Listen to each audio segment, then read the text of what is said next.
all yogic practices.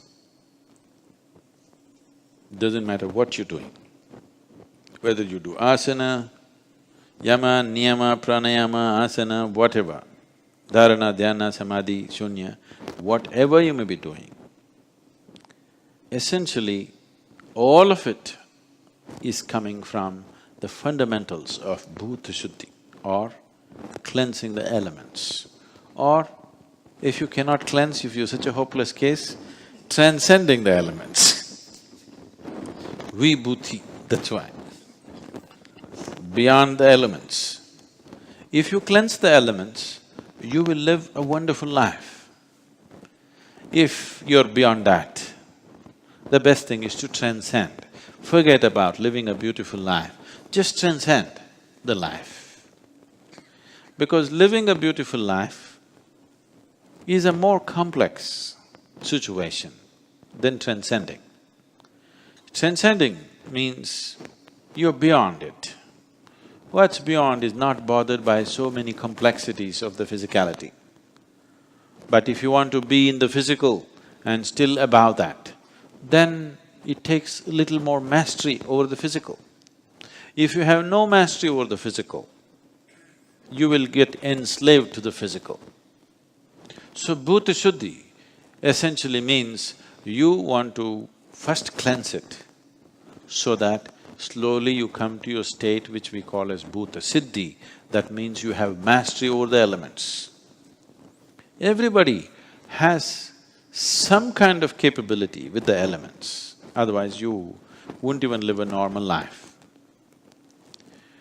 Right now, how well organized the five elements are in your system decides how firm and stable and organically strong this body is.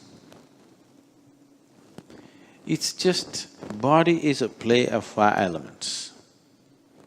So is the world, so is the universe. Everything is a play of five elements. In these five, unless you want to explore mystical dimensions, you don't have to bother about the space. So there are only four. Among the four, 72% of your body is just water. Just check and see. You're just a water bottle, 3/4 full, you know. You need to understand, it is in sync with the planet. Approximately 72% of the planet is water. Do you know this? Yes? That is how life has evolved. Whichever way the nature of the planet is manifested in your body in many different ways. So about 2/3 of the planet is water, 2/3 of the body is water. So when you eat food, you must always eat food where the water content in the food is over 70%. This one thing the Western societies are ignoring and paying a huge price. Now everywhere it's becoming like that. If you eat any vegetable, it will be over 70% water. If you eat a fruit, it'll be over 90% water. If you want cleansing to happen, you must eat fruit. If you just want to maintain the body as it is, vegetable does this. Almost any Asian cooking usually has over 70% water naturally. That's how traditions created it, they were aware of it. It's only Western diets which are dry. You drink water, it doesn't work like that. The food should have over 70% water content. So 72% is water. Another 12% is earth, you know. Only 12% of your body is actually earth. Largely it is water, so that's 84%. Another 6% is air. Air is the easiest thing to manage and take charge of because there is breath and you can take charge of it in a certain way. Another 4% is fire. Taking mastery over fire could do many things to you, but because you are householders living in family situation, you don't have to take charge of fire. You can keep it as it is, sometimes you can burn somebody a bit. You need it, right? You're married. Once in a way, if you don't burn them a bit, it may not work. Yes or no? The remaining 6% is space. You don't have to bother about that unless you want to explore mystical dimensions of the existence. To live well, 4 elements is enough.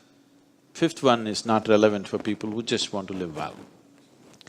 Taking charge of this, there's a whole system of practices. Some are direct, others are roundabout.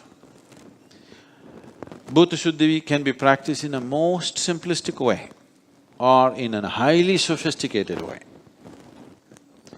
Taking charge of the elements is in many ways.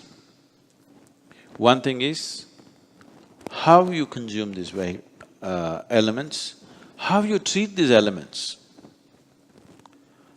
The whole system of ancient cultures were about treating the 4 elements right. The 4 elements are the basis of your creation. If you have even a minor mastery over it, you will start living in ways that other people think is magical. Nothing magical, because right now you drink water.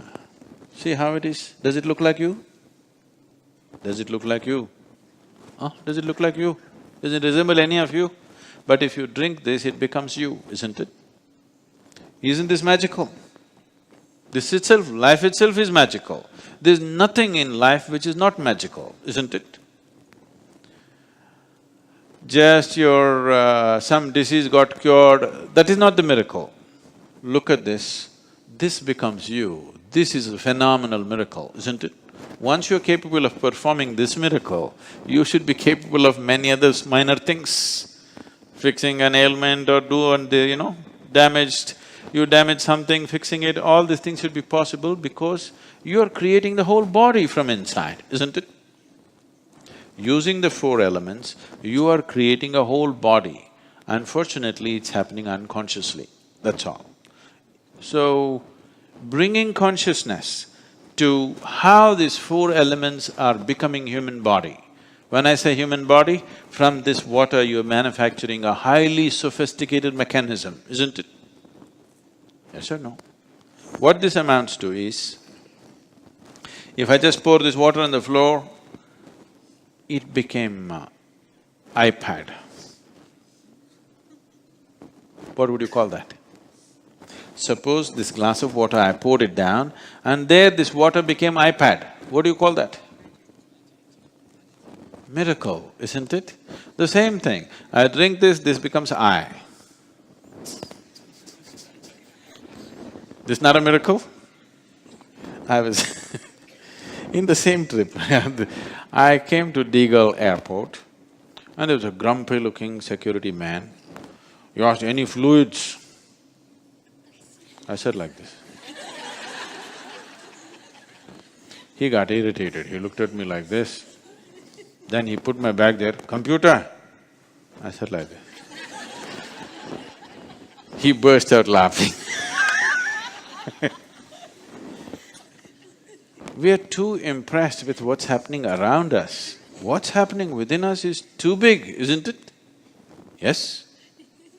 All computers are a small manifestation of this, isn't it? We are enamored with that, but not enamored with this. That is our problem. So, looking inward itself is Bhuta Shuddhi. If that's not possible for you, there are simple processes. There are practices, there are rituals, there are elaborate systems as to how to take charge of elements.